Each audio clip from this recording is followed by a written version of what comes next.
Some mornings don't begin with noise, they begin with weight, a silence that settles before the first gavel thick as dust on forgotten names. The courthouse didn't welcome, it judged. People entered with coffee, paperwork, and eyes too tired to care. Then he walked in, alone, no lawyer, no family, just a weathered coat, a battered hat, and the kind of stillness you earn by surviving.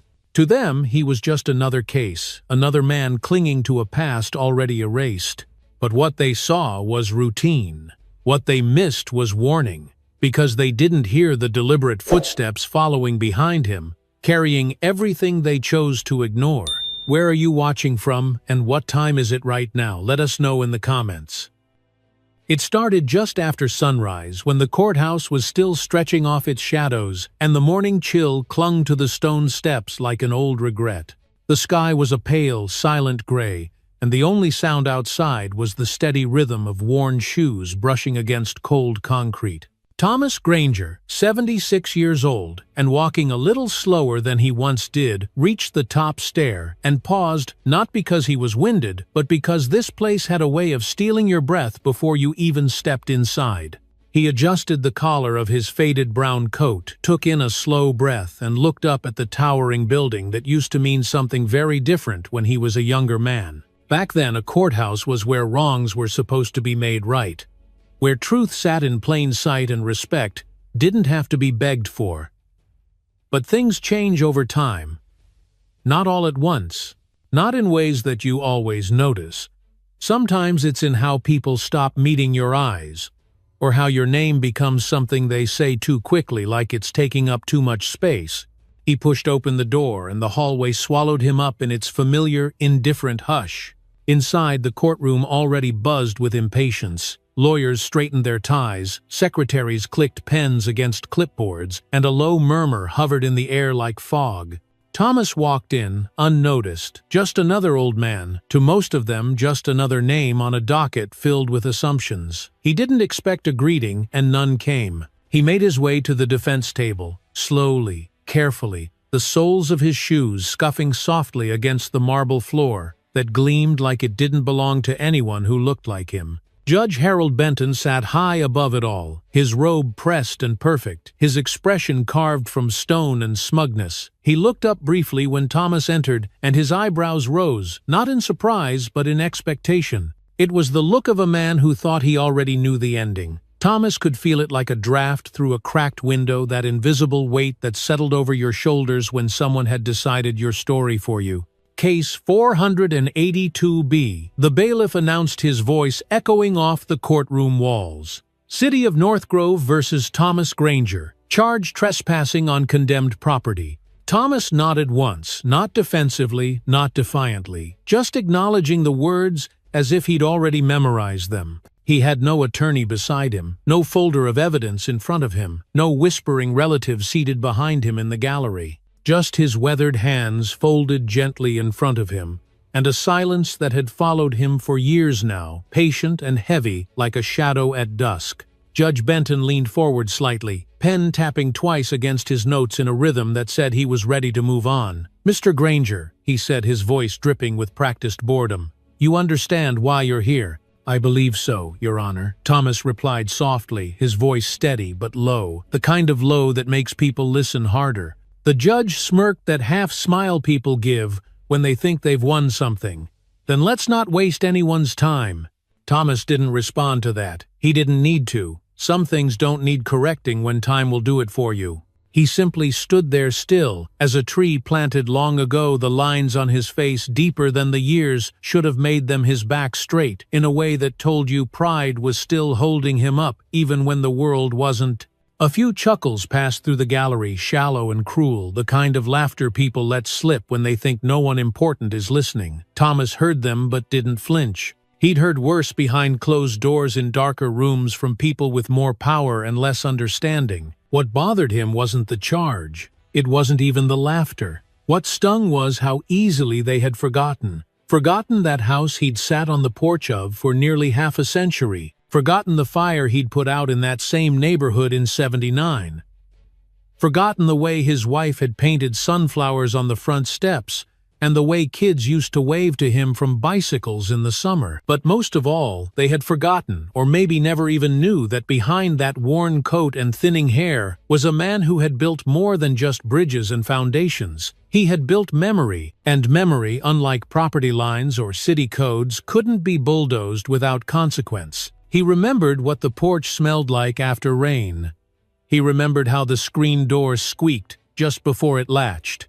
He remembered the way his wife used to hum while shelling peas by the window. And when they took the house from him, no one bothered to ask what else they were taking. The judge tapped his pen again, louder now. "Let's keep this moving, Mr. Granger. You were found trespassing on a site marked for demolition. Were you not warned to stay away?" Thomas met his eyes and nodded. "Yes, Your Honor, and yet you return." Another nod. "I did." "Why?" Thomas looked out the courtroom window then, where the sun had just begun to push light through the clouds, soft and defiant. "Because," he said gently, "it's the only place that still remembers me." The room quieted. Not because they understood, but because the words landed in that space where understanding begins. And for a moment, just a flicker, even the judge blinked like he'd forgotten how to respond. But the silence didn't last. It never does in rooms like that. The sound of the judge's pen tapping against the bench returned, now sharper, more deliberate, like the tick of a clock counting down to something already decided. Thomas stood still, but inside he could feel the weight of every eye in that room on him, some watching with curiosity, others with contempt, but none with compassion. The silence that had followed his last words had shifted something, if only slightly, and that made Judge Benton lean in, irritated by the disruption of the script he'd rehearsed so many times before. "Let me make one thing clear," the judge said. His voice clipped each syllable, as cold as the stone walls around them. "This courtroom runs on the law, not sentiment." His words echoed not just in sound, but in intent, meant to reduce Thomas to a footnote, to shrink his story into something small enough to dismiss before the next case rolled in. Thomas nodded slowly, not in agreement, but in understanding. He'd seen men like Benton before, men who mistook power for truth and robes for righteousness. He had once believed the system was capable of correcting itself, that maybe if you stood quietly with enough patience, justice would eventually remember your name. But as the judge's eyes narrowed and the bailiff crossed his arms at the edge of the bench, Thomas could feel how heavy that silence had become, how it no longer felt patient but buried. "You chose to ignore a direct order to vacate a condemned structure." Benton continued, his fingers now steepled beneath his chin, his voice rising just slightly with practiced performance. "You defied the law, Mr. Granger, and this court has no interest in nostalgia or memory. What matters is that you broke the rules.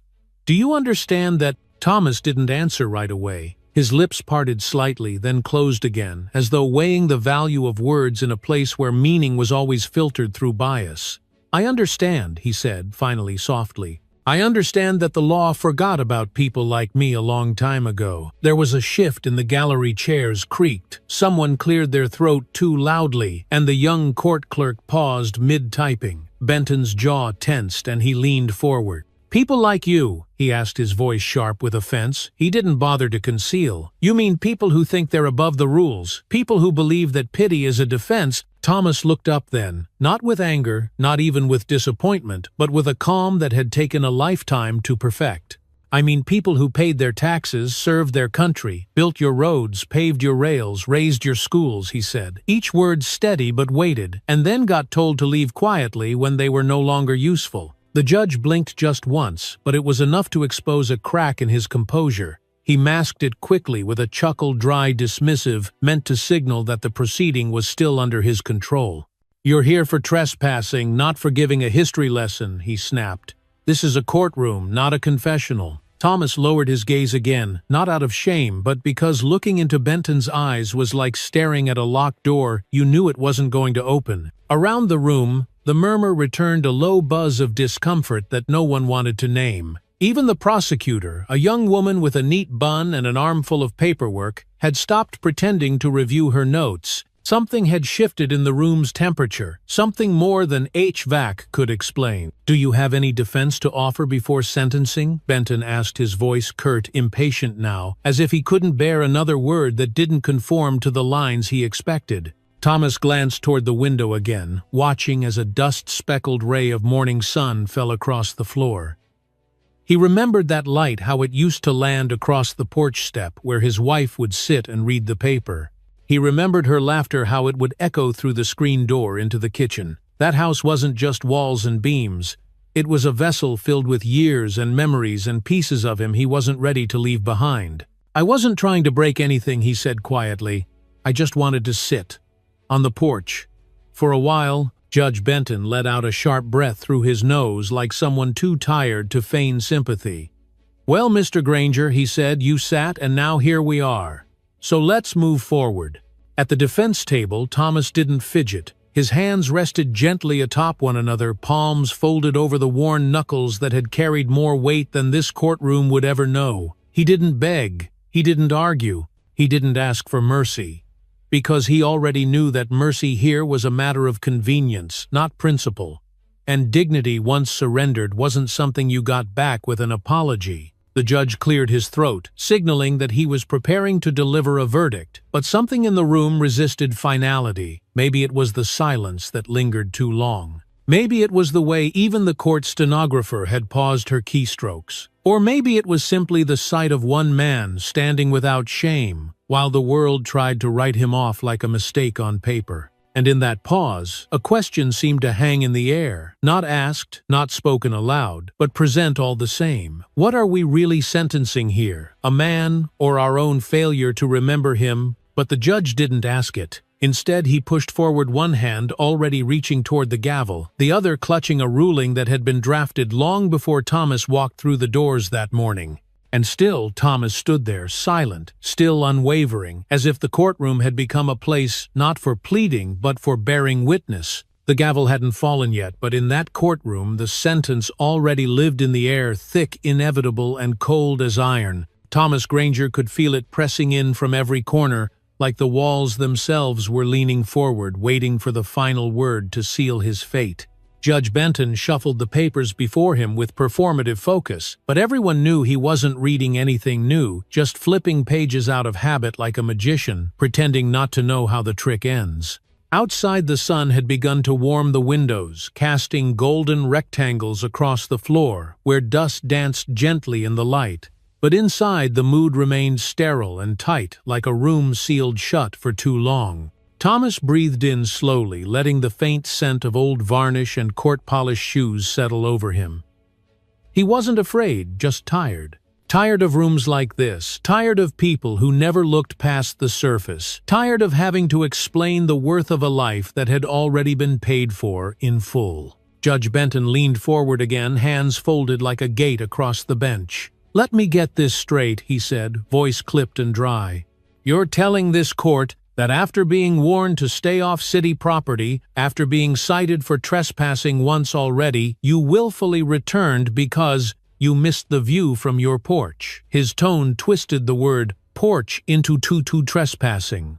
Something small and ridiculous, as though grief had a statute of limitations in memory, could be cited as a misdemeanor. Thomas met his eyes without blinking. "It wasn't about the view," he said quietly. "It was about remembering where I belong." The judge gave a short, humorless laugh, the kind that people use when they've stopped listening but want the last word anyway. "This court doesn't deal in sentimentality," he said. "You don't get to rewrite the law because you feel attached to a building. Property lines don't bend for nostalgia." Thomas didn't answer. There was nothing in that moment worth pushing against. He'd learned long ago that arguing with a man who needed to feel superior wasn't resistance. It was surrender dressed as dialogue, and he had no intention of surrendering anything today. He adjusted the cuffs of his worn coat and kept his hands folded in front of him, not clenched, not restless, just there, quiet reminders of a life that had carried bricks, cradled babies, turned wrenches, and held caskets. The gallery stirred slightly, whispers too low to catch floating just under the surface of decorum. Someone shifted on the bench behind him, maybe from discomfort, maybe just bored. But Thomas didn't turn. He'd stopped expecting dignity from rooms like this, but he refused to leave his own behind. "You know," the judge added, now reclining slightly in his chair, "most people in your position would have sought legal aid. They'd have filed a claim or spoken with city council. But here you are, no lawyer, no motion, no plan. What exactly were you hoping would happen today?" Thomas looked at him for a long second, not answering. Then he said, almost as if to himself, "I was hoping someone might listen."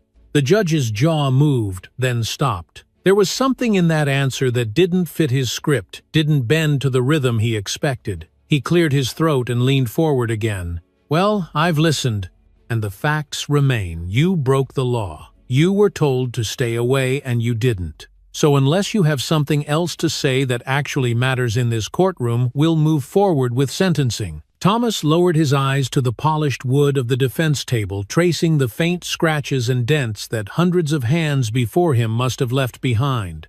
He wondered how many of them had stood where he now stood, wondering the same thing. When did a name become invisible? When did a voice stop echoing? When did a man turn into a case number? And then in a voice barely above a whisper, but as clear as glass, he said, "You think I'm here because I broke the law, but I'm here because the law forgot I exist."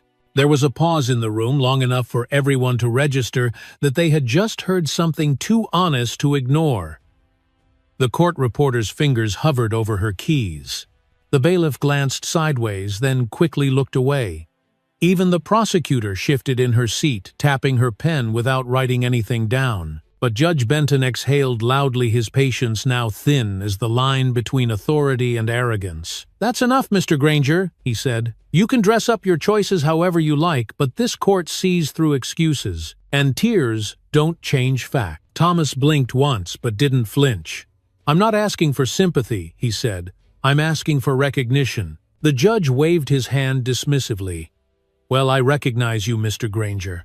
I recognize a man who's wasting this court's time trying to make himself into something he's not." He picked up the case file and tapped it twice on the bench. "The city owns that land now. That house isn't yours anymore. That chapter is closed." But Thomas just looked at him calm as still water. "Then why does it still remember my name?" And with that, the courtroom fell into a quiet, more profound than silence. A stillness that felt like it had weight, like the floor itself had stopped breathing for a moment. For the first time, Thomas wasn't just a man on trial. He was a mirror. And in that mirror, the room saw not just a defendant, but a question they couldn't answer. He didn't break down. He didn't raise his voice. He didn't look around for validation. He stood there, as he always had, with the quiet strength of someone who understood that the verdict had been written long before he opened the door that morning. And yet somehow he also knew the story wasn't over.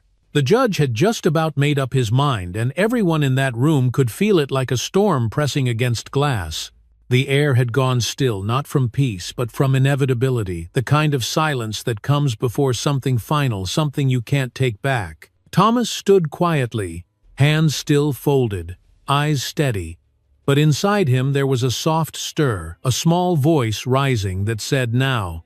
Not for theatrics, not for spectacle, but because when you've lived a long life watching doors close, you learn how to open the right one at exactly the right time. He lifted his head slightly and said with the same calm tone he'd used all morning, "Your Honor, before sentencing is passed, I'd like to request one thing." Judge Benton didn't look up right away. He was too busy straightening the stack of papers on his bench, performing order while resisting disruption. Then, with an exasperated sigh, he glanced down over his glasses. "A final plea, Mr. Granger. A last attempt to charm the court." His voice carried the tired sarcasm of someone who thought they were too clever to be surprised. "No, sir," Thomas replied gently. "Just a phone call." The judge raised an eyebrow, and for a moment the room paused to consider the absurdity. A phone call! At the end of all things, when the sentence was already in his throat, the old man wanted a phone call. Some people in the gallery chuckled under their breath. The bailiff looked uncertain. The young prosecutor furrowed her brow but said nothing. Benton leaned back and shook his head. "You had your chances to make calls long before today, Mr. Granger. Bit late for that now, don't you think?" Thomas didn't respond with frustration. He didn't ask twice. He simply stood there, waiting with a stillness that didn't feel like waiting. It felt like knowing. And it was that more than anything that unsettled the judge. The quiet confidence. The patience that dared him to dismiss it. Benton tapped his pen once, then gave in with a half shrug. "Fine," he said. "1 minute." "Bailiff, your phone." The bailiff hesitated for a beat longer than protocol would advise, then slowly unhooked the department-issued phone from his belt. It was scratched and heavy in his hand, a little too personal to be handed over, but he extended it toward Thomas without a word. Thomas received it with both hands, like something fragile, like it might hold more weight than the judge realized. He dialed without hesitation. No scrolling, no flipping through contacts, just numbers recalled, like breath burned into muscle memory. And then he held the phone to his ear and said 4 words, not loud, not dramatic, but clear enough to cross every wooden bench and echo off every pane of glass in the room. "It's time. Come now." He ended the call without further explanation and handed the phone back with a small nod of thanks. The bailiff took it in silence, and the room remained suspended in a peculiar stillness, one that didn't fit the moment but clung to it nonetheless. Someone in the gallery shifted uncomfortably. The young woman typing at the court clerk's desk glanced up from her keyboard. Even Judge Benton, who had started to speak again, stopped mid-breath, sensing something shift beneath him. He cleared his throat and tried to laugh, a thin, forced sound that didn't quite reach his eyes. Calling a cab, "Mr. Granger," he quipped, "or someone to cry to." Thomas didn't smile, didn't flinch, didn't offer any satisfaction. He simply stood, his hands now clasped again in front of him, gaze steady on the far end of the room. And maybe that's what did it. The way he didn't gloat, didn't explain, didn't break character. It made people nervous. It made them wonder what they didn't know. Because somewhere between the dialing and the silence that followed, the room had changed. Not in any obvious way, but in the way tension creeps in without knocking. In the way the gallery suddenly sat straighter. In the way the prosecutor glanced toward the door as though expecting something she couldn't quite name. The judge felt it too, though he worked hard to ignore it. He straightened his robe and picked up his gavel again, more forceful now. "That will be all," he said, his voice louder than necessary. "Let's proceed." But before he could finish, Thomas turned his head slightly and spoke again, calm and quiet as ever. "You asked earlier what I expected to happen today," he said. "And you laughed." Benton narrowed his eyes. "Yes, I did." Thomas nodded once, then turned fully toward the bench, his voice still gentle but no longer uncertain. "I expect that today will not end the way you planned. That's all." And with that he returned his gaze forward, still and silent once more, while behind him the echo of his words settled into the courtroom, like dust in sunlight, unnoticed at first, but impossible to ignore once it lands. The courtroom was never louder than it was in those moments of near silence, the kind that settles in just before something happens, the kind that hums beneath the surface, like a distant train approaching long before you hear it whistle. After the phone call, nothing had visibly changed. The bailiff returned to his post. The judge straightened in his chair.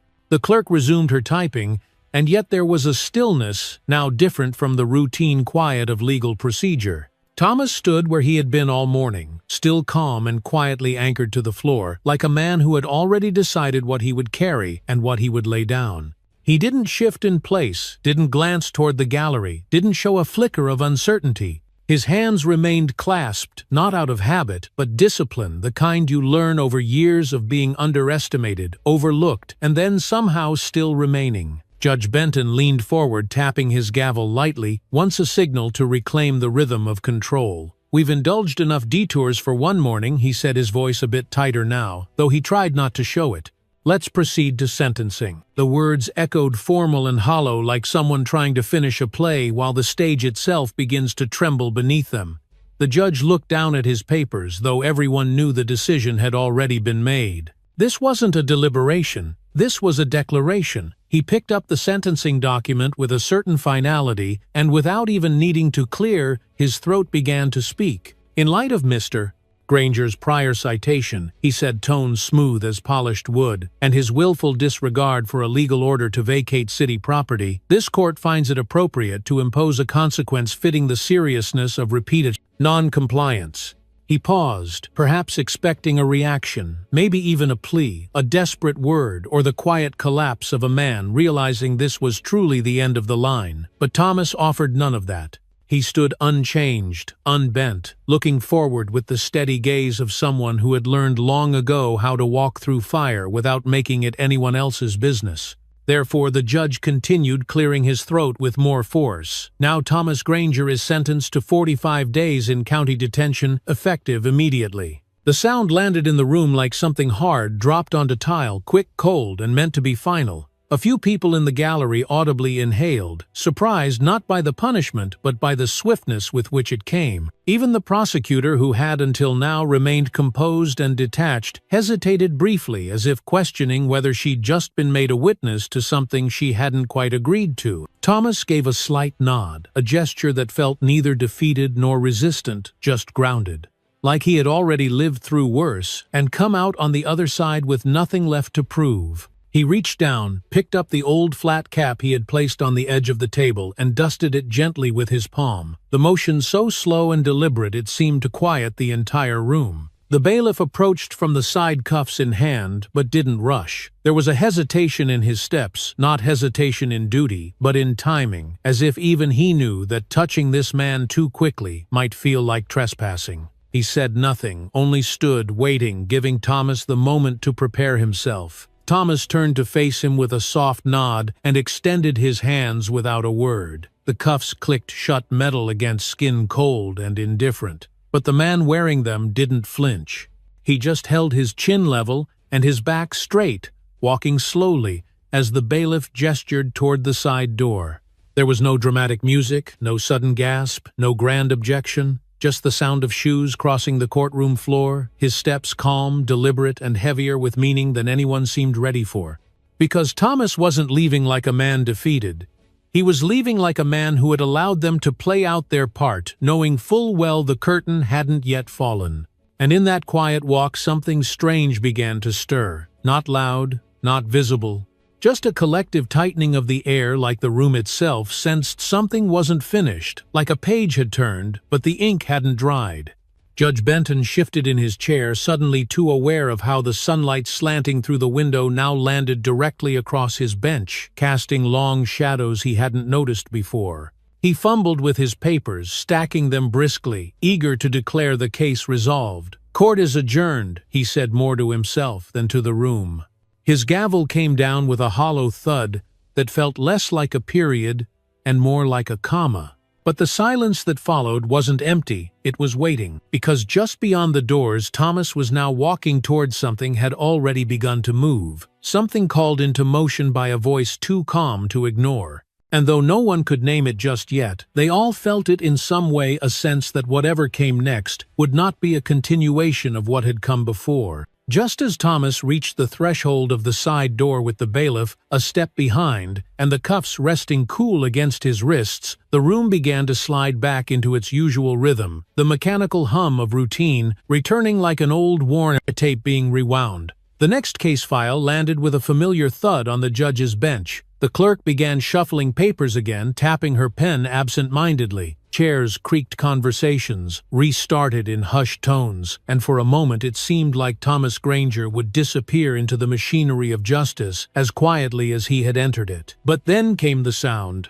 It started faint, but with an edge sharp enough to cut through fabric, and thought alike, the deliberate clack of heels striking marble crisp, and even echoing down the hallway, like the rhythm of a verdict rewriting itself in real time. Click, click, click. Each step was a sentence, each sound a statement. Heads turned before they understood why. The gallery grew still again, but this stillness wasn't the heavy silence of surrender. It was the kind that precedes a storm you didn't see coming. And then, just as Thomas placed his foot over the threshold, the double doors at the back of the courtroom burst open, not violently, but with purpose, with finality, as if the building itself had been holding its breath for this moment. She stood there, framed in the light, pouring in from the hallway tall, and commanding her silhouette sharp against the shadows like an exclamation in a room full of pauses. Her suit was jet black, and immaculately tailored, the creases down her slacks as precise as her posture. A leather briefcase hung at her side, held not like luggage but like evidence. She took one slow, deliberate step forward, and the entire room seemed to move with her. Her name was Celeste Granger, but to most in that courtroom she was a stranger, until the glances between her and Thomas connected the lines that no one had thought to draw. She was his daughter, yes, but more than that, she was a force unto herself. a federal housing rights attorney, constitutional scholar, and civil liberties advisor who had spent the last decade holding cities, corporations, and lawmakers accountable quietly, thoroughly, and with precision that made people in power sit straighter when they heard her name. And in that moment, she wasn't anyone's guest. She wasn't here to observe. She had come to intervene. Thomas turned slowly, his eyes softening as they met hers. He didn't speak. He didn't have to. A man doesn't need to explain a lighthouse when it's been guiding him home through a storm. She reached him in just a few strides, placed her hand gently on his shoulder, and the way her fingers settled there said everything she needed to say, "I heard you. I'm here. You were never alone." Judge Benton's face had already lost a shade of confidence, though he tried to recover quickly. He stood up straighter, adjusted his robe, and cleared his throat with exaggerated authority. "Excuse me," he called across the room, forcing a sharpness into his tone that rang just slightly hollow. "This proceeding has concluded. If you don't have official business before the court—" But Celeste didn't stop. Her heels continued to strike the tile in measured, unbothered rhythm as she walked straight down the center aisle, splitting the courtroom like a river parting earth. People leaned back instinctively, not out of fear, but from the sheer force of composure that followed her like a current. When she reached the front, she didn't wait to be invited. She simply looked up at the judge, eyes clear, voice steady. "Your Honor," she said, not cold, not angry, just exact. "Before this court proceeds any further, there are documents you need to review immediately." She placed the briefcase gently on the edge of the bench and unfastened it with a quiet snap. From inside, she pulled a thick legal folder, edges tabbed, and highlighted, sealed with certified markings. She handed it over without flourish, without fanfare, just purpose. These documents pertain to the property at the center of today's ruling, as well as to the legal standing of Mr. Thomas Granger. Judge Benton hesitated, his fingers resting lightly on the folder like it might burn. Around the room, breaths were held. The clerk leaned forward unconsciously, the young prosecutor sat back in her chair, and even the bailiff paused mid-step, hand still hovering near Thomas's arm. Then slowly the judge opened the folder. The first page alone was enough to drain the color from his cheeks. Inside was a notarized deed confirming Thomas Granger's legal ownership of the home on East Willow Street, ownership that had never been properly rescinded due to bureaucratic failure and lack of notice. Page after page followed copies of letters filed and ignored, city memos that contradicted prior testimony, veteran records, housing appeals. It was all there, indisputable, and documented enough not only to reverse a sentence but to indict a system that had operated on assumption. Thomas remained silent beside his daughter, watching not with pride or satisfaction but with the quiet relief of a man who had waited far too long for truth to catch up. Celeste didn't gloat. She didn't raise her voice or point fingers. She simply stood her presence, a quiet rebuke to everything the room had presumed until this moment. The judge tried to regain control, clearing his throat again, voice strained. We may need to revisit the circumstances of this case," he said, each word smaller than the one before it. Celeste gave a single nod, then turned to her father, her voice soft this time. "Let's sit down. We're not going anywhere." And in that instant the energy in the room shifted, not like a door slamming shut but like one slowly opening, not with thunder but with clarity. The people in that room weren't just witnessing a legal correction. They were watching dignity walk back through the same door it had once been pushed out of. And it came not in anger but in truth. The moment Celeste Granger placed that legal folder on the bench, the courtroom lost whatever illusion of control it had been clinging to. Not because she raised her voice, not because she made a scene, but because she didn't have to. She brought with her something far heavier than noise. She brought undeniable truth, the kind that doesn't knock, the kind that enters a room and quietly rearranges the air itself. Judge Benton stared at the first page for longer than he probably realized, his fingers frozen above the paper, as if he thought touching it might make its contents disappear. The silence that followed wasn't passive, it was focused, sharp, alive. Even the court reporter had stopped typing, her fingers hovering just inches above the keys. The young prosecutor sat back in her chair, her notepad forgotten, her eyes locked on the judge's face, as if trying to figure out exactly when the tide had turned. Celeste stood still, posture relaxed, but rooted the calm strength of someone who had spent years learning how to remain composed while power tried to rattle her. Her hands rested loosely in front of her one thumb, lightly brushing against her palm in a rhythm that was more grounding than nervous. She didn't speak again. She didn't need to. The documents now did the talking louder than any plea or protest ever could. Thomas, still standing just to her right, kept his gaze on the floor, not because he felt small, but because there was a kind of reverence in that silence. He wasn't watching for reactions or waiting for apologies. He was remembering every time someone told him it wasn't worth fighting, every door that had stayed shut, every letter returned unanswered. And now here he was watching those same institutions stumble over the truth they had refused to see. The judge finally turned the page, and his face shifted barely, but enough. You could see it in the way his jaw tightened, in the way his lips pressed together, like a man trying to swallow something bitter. With each line, he read, his grip on the moment loosened. There were title records dating back decades, signed, certified, never revoked. Correspondence between housing departments and legal aid offices, time-stamped and ignored. A service record confirming Thomas's veteran status, and with it the government guarantees that should have protected the home he was being punished for returning to. Benton glanced up once quickly, his eyes flickering toward Celeste, and then away again, as if afraid that meeting her gaze might confirm the worst thing a judge could feel: doubt. But it was too late. The room had shifted, and now even the people in the gallery who had laughed just an hour earlier were sitting straighter, quieter, unsure of where they stood in this unfolding revelation. "You said this was official?" Benton asked, finally breaking the silence, his voice low and laced with forced formality. Celeste nodded, her voice calm. "All certified, Your Honor. Filed, stamped, and legally binding. The city never completed the transfer of ownership. My father is still, by all accounts, the legal owner of that home." The judge looked down again, flipping to the next tabbed section. More paperwork, more truth. Every page seemed to echo the same message: you didn't look close enough. Behind them, a door creaked softly, and two more attorneys entered, both in navy suits, briefcases in hand.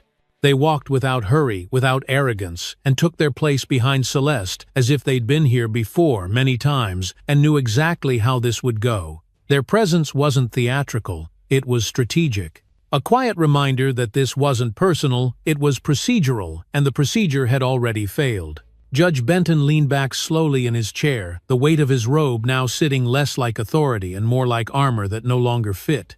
He rubbed the bridge of his nose with two fingers, then set the folder down with more care than before. There was no mockery left in his eyes, only the slow unraveling of a narrative he had believed too easily. Thomas finally looked up, meeting the judge's gaze, not with challenge, not with vengeance, just with a quiet kind of clarity, like a man saying, "I waited long enough for you to see me, and now you have." For a moment the judge seemed ready to speak, but no words came. He opened his mouth, closed it, then sat back in silence, as if waiting for someone else to fill the space he had once commanded without question. Celeste stepped slightly forward, just one pace, and her voice when it came was both gentle and firm. "I'm not here to humiliate this court," she said, "but this man, my father, was nearly jailed for returning to his own home. And this court allowed it because no one thought to ask who he really was."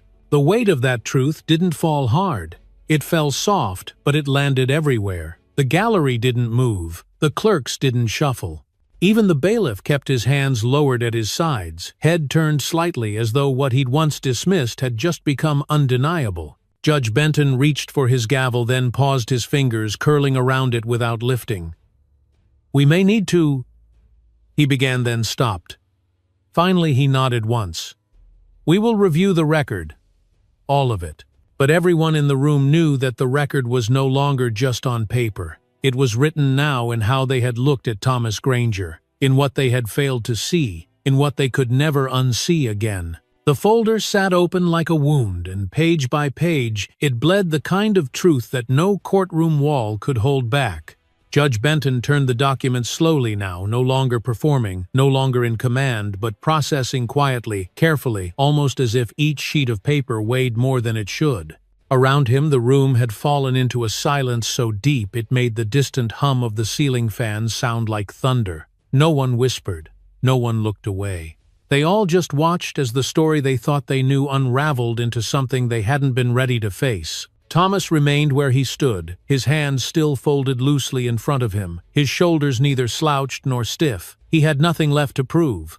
And for once he didn't have to explain the years of absence that had been written across his face, or the decades of service and silence that lived in the calluses of his palms. He let the paper speak now, those certified seals, those government headers, those city records ignored for too long. He didn't need to say a word. His life, after all, was already inked in documents no one had cared to read. Celeste kept her eyes on the judge, steady and firm, but not confrontational. She wasn't there to punish or scold. She was there to hold the mirror up, to make them look at the reflection they'd all contributed to building. The reflection of a system that had confused routine with justice, and expedience with fairness. Her voice had already spoken louder than the gavel could strike, and now she let the facts carry the weight. The title deed was first bearing Thomas Granger's full name, stamped and notarized 12 years earlier during a veterans' housing stabilization program, a document that had never been rescinded, only overlooked. Then came the correspondence letters filed by Thomas to the city's housing office, marked received but never answered. One was dated 3 weeks before the demolition notice. Another was addressed directly to a council member who, according to the city directory, had since resigned. The final piece was a copy of his military service records, 2 tours of duty, one in Vietnam, one stateside during Hurricane Katrina relief efforts. Attached were commendations from both civilian and federal agencies, recognizing his work in restoring public infrastructure after disasters most people had long forgotten. The judge's eyes moved faster now, his expression tightening with every line he read. He flipped back once, then again, searching for some detail he might have missed, some oversight that could soften what had been so carelessly dismissed as a petty trespassing case. But every page only drove the same point deeper. Thomas Granger had never stopped trying to be seen. The court, the city, the very system that prided itself on fairness, it had all simply chosen not to look. From behind the bench, Judge Benton let out a breath he hadn't realized he'd been holding. He reached for his water glass, took a small sip, and looked up, not at Thomas, but at Celeste, as if asking her silently, "How did we miss this?" But she didn't answer, not with words. Her eyes told him what he already knew. It had never been her job to convince him. It had always been his responsibility to listen. Thomas finally spoke then, not to the judge, not to the room, but to no one in particular. His voice was soft, the kind of soft that makes people lean in without meaning to. "I didn't want this," he said, not accusing, not bitter. "I just wanted to sit on my porch and remember what it felt like to belong somewhere." The words fell gently, but they landed hard. No protest, no anger, just a truth too plain to ignore. A few people in the gallery lowered their eyes.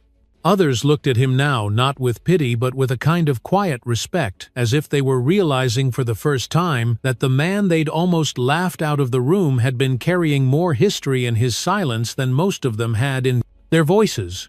The judge set the folder down and pressed his hands together. His voice, when it returned, was thinner than before, touched by something he couldn't quite name. "Mr. Granger," he began, then paused. "This court was unaware of the full circumstances surrounding your case." Celeste shifted slightly but said nothing. The judge cleared his throat. "I see now that we proceeded under incomplete and frankly misleading information. Had this documentation been submitted earlier," it was Celeste said, gently cutting in, not with hostility but with precision, multiple times, "and ignored." Judge Benton nodded slowly, like a man remembering an old mistake, too late to fix it the way it should have been fixed. He glanced at the bailiff, then back to Thomas. "I believe we need to reconsider not only the sentencing but the charge itself." Thomas didn't smile. He didn't gloat. He simply nodded, the same quiet gesture he'd offered at the beginning of the hearing, except now it felt like a bookend. Not of a trial, but of a waiting that had lasted far too long. The air in the courtroom had shifted again, but this time it wasn't the tension of anticipation. It was the subtle gravity of reckoning, a reckoning not born of outrage or retribution, but of the kind of truth that leaves you staring at yourself, wondering how long you've been pretending not to see. Outside, the sun had crept higher, casting longer shadows across the floor. Inside, the walls that had once echoed with polite indifference now seemed to lean inward, listening for the next word, the next motion, the next small act of justice to finally begin catching up to the weight of all that had been lost. The courtroom was still, but not in the way it had been before. This wasn't the silence of boredom or routine, or even the silence of authority waiting to speak. This was a deeper quiet, the kind that sets in when people realize they've seen something they can't unsee, heard something they can't unhear. It was the sound of illusions collapsing slowly, and without ceremony, like scaffolding, falling away to reveal a truth that had been standing there the whole time, just waiting to be acknowledged. Judge Benton sat slightly hunched forward now, not out of defeat, but because the weight of what he'd overlooked was finally catching up to him. He wasn't the same man who had smirked at the beginning of the hearing, confident that he already knew the shape of Thomas Granger's story. His voice, when it returned, no longer carried the same crispness, no longer wore the robe of authority like armor. This court recognizes that a grave oversight has occurred, he said, slowly, carefully, each word feeling like it had to pass through a narrowing corridor of pride and regret. Across the room, the clerk had stopped typing altogether. She sat back in her chair, her eyes not on the judge but on Thomas, as if she too was seeing him fully for the first time. The gallery behind them remained motionless, unsure of whether they were witnessing justice being served or merely delayed. Either way, the shift was undeniable. Celeste remained composed, but there was something new in her expression, something between fierce protection and quiet heartbreak. Her arms were crossed, her jaw steady, but her eyes held a glint of something deeper. She had come prepared for battle, but what she had walked into was something heavier than she had imagined, not just a fight for her father, but a confrontation with how easily a man like him could be erased in plain sight. The judge cleared his throat and looked at the folder again, then at Thomas. "Mr. Granger, I deeply regret the path this case has taken," he said, pausing, as if each syllable asked for permission. "Had we seen these documents earlier, this hearing would have taken a very different direction." Thomas tilted his head slightly, his expression unreadable. He didn't interrupt, didn't correct, didn't reassure. He simply stood there, present, solid bearing, the moment like he had borne so many others on his feet in silence without complaint. After a pause, he said, "You weren't supposed to see the papers. You were supposed to see the man." The judge flinched just a fraction, but it was visible. His fingers tapped nervously against the bench once, then stopped. "You're right," he said quietly. "You're absolutely right." There were no murmurs now. No scoffing, no sideways glances. Only eyes watching, processing, remembering. Because everyone in that room, whether they admitted it or not, had at some point participated in the dismissal, not through action but through ease, through the comfort of assumption, through the belief that if a man walks in alone without a lawyer, without a title, without loudness, he must not have much to stand on. But Thomas had stood, not loud, not grand, but firm. And it was that steadiness, not the folder, not the suit, not the law, that had shaken the courtroom out of its performance. The prosecutor finally spoke, her voice soft, almost tentative. "Your Honor, in light of the newly submitted documentation, I would recommend that all charges be immediately dropped and the sentence fully vacated." She glanced toward Celeste, then Thomas, and for once her posture was not defensive, but deferential. Judge Benton nodded, his tone steadier now, but still subdued. "I concur," he said. "This court hereby dismisses all charges against Mr. Granger. The previous sentence is vacated, effective immediately." He didn't strike the gavel this time. There was no need. The declaration fell into the room with enough finality on its own. The bailiff, who had been standing near the exit, lowered his gaze slightly, then stepped forward with an awkward movement, as if trying to undo the way he had placed the cuffs earlier. "Sir," he said barely above a whisper, "I'll remove those now." Thomas turned slightly and extended his hands.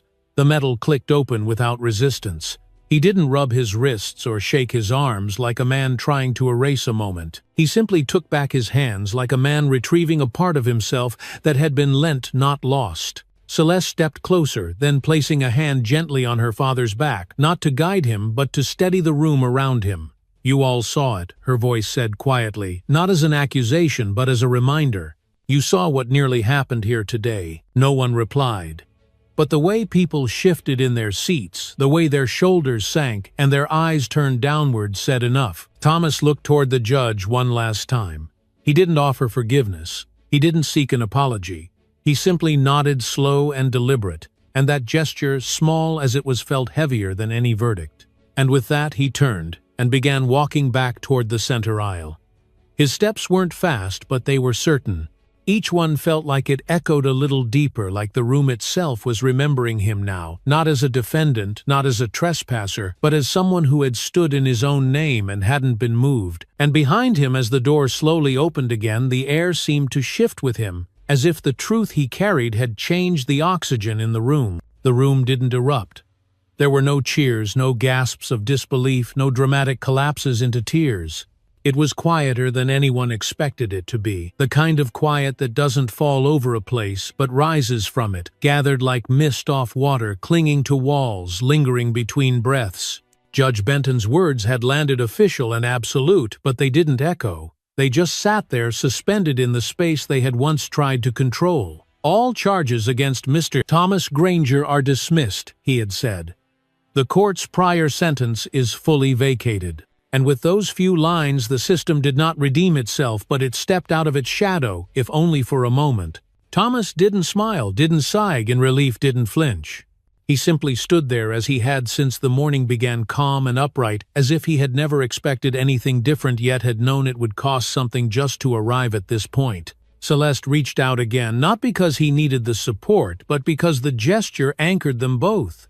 Her hand rested lightly on his arm, fingers steady, as if to remind him, "You're not alone anymore, not in this room, not in this fight." The bailiff stepped back respectfully, a change in posture so subtle most people missed it. But Thomas noticed.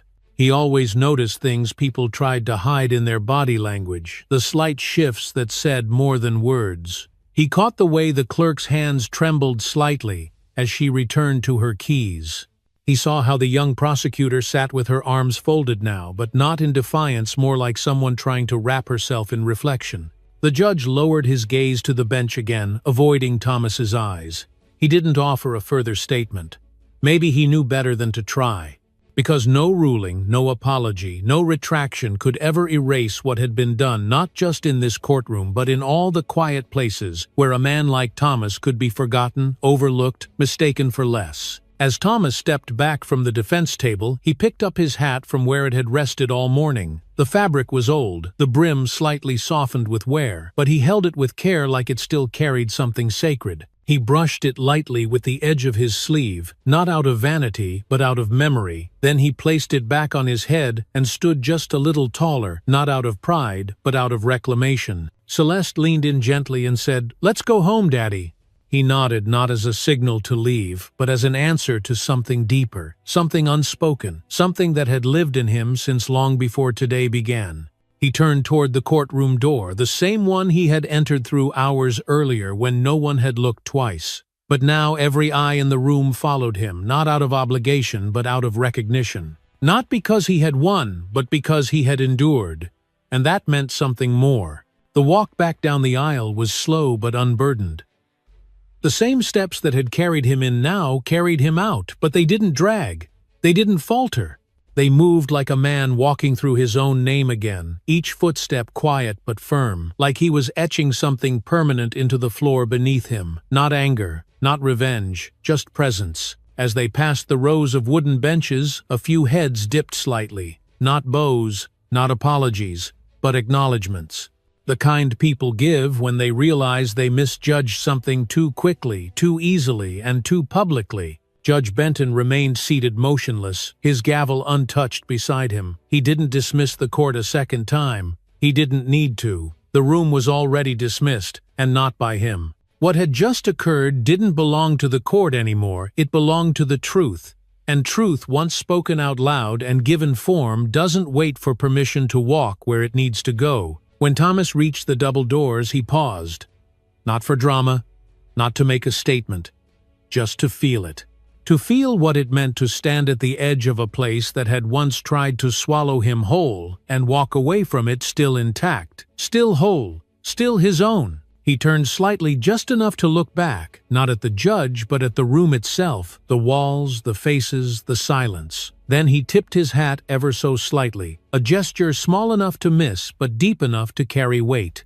And with that, he stepped through the doors, the light from the hallway folding around him like the start of something new. Outside, the sun had shifted, hanging lower in the sky, now casting long shadows that stretched across the courthouse steps. The air smelled different out there, cleaner, sharper, as if the truth had cleared something more than just the docket. Reporters had begun to gather, cameras blinking like curious eyes, microphones held at the ready. A voice called out, "Mr. Granger, would you like to make a statement?" Thomas looked toward the crowd, then back at his daughter. He smiled faintly, the kind of smile that says more than it shows. Then he said, "I didn't come here for justice. I came here to be remembered." And somehow that was enough.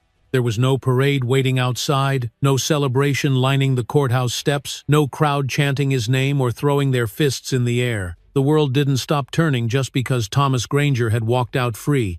But something in the air had shifted, subtle, almost imperceptible to someone not paying close attention. The sun had dipped just a little lower in the sky, and the breeze moved more gently now, as if even the wind had paused to let him pass. Thomas paused for a moment at the top of the stone steps, his hand resting lightly on the iron railing, his shoulders relaxed but not slouched. He looked out over the modest parking lot, and the oak trees beyond, their leaves whispering in the breeze like old friends remembering his name. Behind him, the doors clicked shut, muting the last echoes of the courtroom, leaving behind a space that suddenly felt smaller than it had just hours ago. Celeste stepped up beside him, her briefcase swinging lightly at her side, her heels no longer striking with urgency but with presence. She didn't say anything at first. She didn't need to. Some moments deserve silence more than commentary, and this was one of them. Together they stood there for a long beat, father and daughter, framed by late afternoon sunlight and the faint smell of warm concrete and pine. "You good?" she finally asked, her voice soft, almost tender. Thomas nodded slowly, eyes still ahead. "Yeah," he said. "I'm good." There was no joy in his tone, no triumph.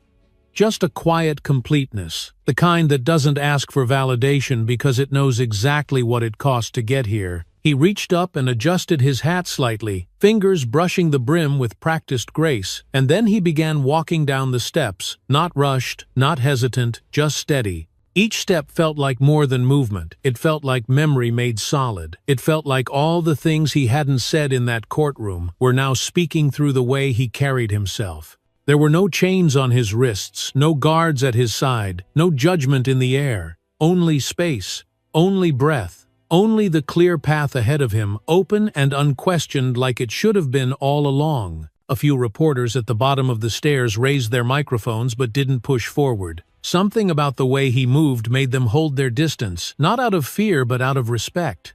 They sensed it too, the gravity of a man whose dignity wasn't returned to him by the court, but reclaimed quietly, step by step in front of a world that had almost forgotten what that looked like. One journalist called out, "Mr. Granger, can we ask?" But Celeste raised her hand gently, not as a command but as a boundary. "Not today," she said. "Today's not about statements. It's about walking." And so they walked. Across the sidewalk beneath the canopy of old courthouse trees, through the parking lot where the pavement still held the heat of the day. Thomas didn't look back. He didn't need to. Everything that mattered was in front of him now, not just his daughter, but his place, his name, and the slow, quiet return of his own reflection. In his heart there was no sense of revenge, no thought of who should pay or be punished. There was only the deeper truth that dignity doesn't come from verdicts or apologies. It comes from knowing who you are, even when the world forgets. It comes from standing your ground when it would be easier to sit down and stay invisible. And it comes from walking out shoulders back, head steady, with no need to explain your worth to anyone anymore. Celeste walked beside him in rhythm, her stride matching his, her hand brushing his arm now and then, as if to keep them both tethered to the moment. She didn't speak of what happened, didn't ask how he felt, didn't list the things they might do next. She simply walked with him like she had always meant to be there, like she always had been. And in that moment, under the fading light and the weight of everything that didn't break him, Thomas Granger was not just a free man, he was whole again. They didn't speak much on the ride home, and that silence wasn't uncomfortable, it was full, like a room still echoing after music ends. Celeste drove with one hand resting gently on the wheel, her eyes focused but soft occasionally, glancing at her father with a quiet kind of watchfulness. Thomas sat with his hands resting in his lap, the window rolled down just a crack, letting the wind slide in warm and familiar. He didn't need to say where they were going. She already knew. When they reached the old neighborhood, the sun was just beginning to dip behind the rooftops, casting long shadows across the cracked sidewalks and chain-link fences. The houses here weren't new, but they stood with character bricks, worn by decades, porches that creaked like they remembered every conversation, every kiss goodbye, every slow dance after dinner when no one was looking. Thomas watched them pass like old friends, nodding slightly at familiar corners and trees that had grown taller in his absence. The car pulled up in front of the house, his house, the same place that had been called condemned, forgotten, dismissed. But now it stood bathed in golden light, quiet and unassuming, like it had been waiting for him all along. The porch step still sagged a little on the left side, the screen door still had that little squeak at the top hinge, and the flower bed out front still bore the ghost of sunflowers long since gone. Nothing about it had changed, but everything felt different. Celeste parked the car and turned off the engine. She didn't move to get out right away. She looked at him and asked, "You ready?" Thomas didn't answer right away. He looked at the house for a long moment, his eyes tracing every line like he was memorizing it all over again. Then he nodded slow and firm. "Yeah," he said. "I think I've always been." He stepped out of the car and walked slowly up the path, his gait steady, his shoulders relaxed. The same pace he'd used walking out of that courthouse, except this time there was no audience, no pressure, no system pressing against his breath.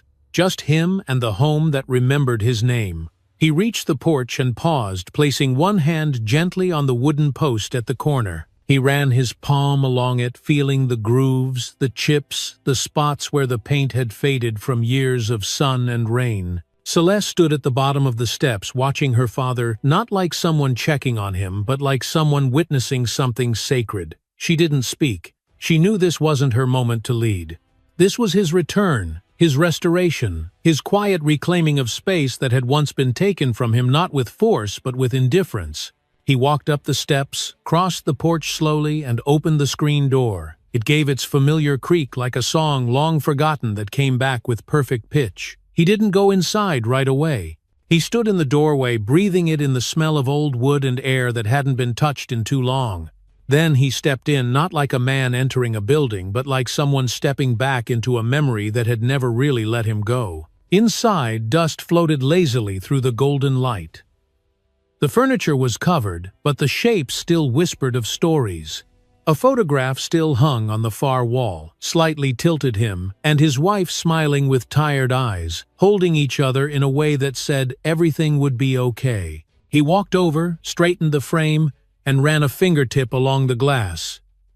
"Told you I'd come back," he whispered. When he returned to the porch a few minutes later, Celeste was sitting on the top step, her heels off her bare feet resting on the warm wood. She looked up at him and smiled, not wide, not forced, just deep and real. "You want to sit with me?" she asked. He chuckled softly, that quiet kind of laugh that holds both joy and sorrow. "Ain't that what porches are for?" He lowered himself down beside her, a little slower than he used to, but without struggle. They sat there together, watching the street, the sky turning to dusk, the world softening at the edges. No more questions, no more fights. Just the wind, the wood, and the weight of everything they'd carried finally finding rest. Long after the sun went down, long after the sounds of the city settled into sleep, one light glowed from that porch.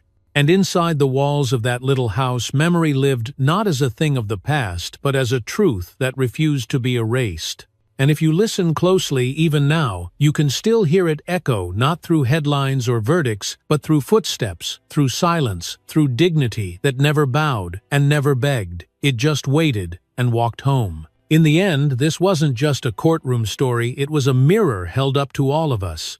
It reminded us that dignity isn't granted by institutions or titles.